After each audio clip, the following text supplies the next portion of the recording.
আজকে ভাইরাল মোথাবাড়ির দই ফুচকা খেতে গিয়ে আমাদের সঙ্গে এত কিছু ঘটে যাবে আমরা কোনোদিনও ভেবেছিলাম না। তো বন্ধুরা আজকে বলা কি হলো সম্পূর্ণ ভিডিওটা দেখতে থাকো।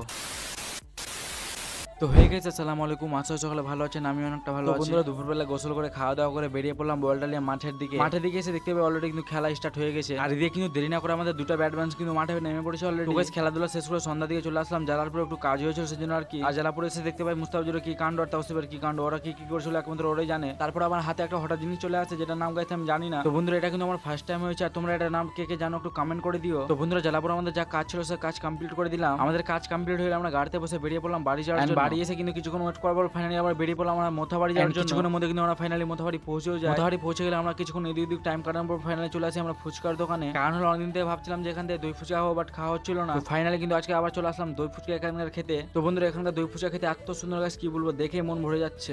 তো গাইস এই ফুচকা লোকেশনটা হচ্ছে লাবু মোড়। ওখানে একটা সাইডে একটা গাছ রয়েছে, গাছের নাম জানি না, সেখানে এই লোকটা বসে ফুচকা নিয়ে। তারপর গাইস ফাইনালি কিন্তু আমাদের খাওয়া দাওয়া হয়ে যায়। চলে আসলাম বাড়ি। এর মধ্যে আমাদের মসজিদের লোকটা গাছ, তার মধ্যে আমাদের গাড়ি হঠাৎ তেল শেষ হয়ে যায়, সেজন্য আর কি পিছন থেকে ধাক্কা দিচ্ছিল একজন। তো বন্ধুরা ধাক্কা দিতে চললাম বাড়ি। তোমাদের সঙ্গে দেখা হচ্ছে নেক্সট ব্লগে। ফলো সাবস্ক্রাইবটা করে দিও।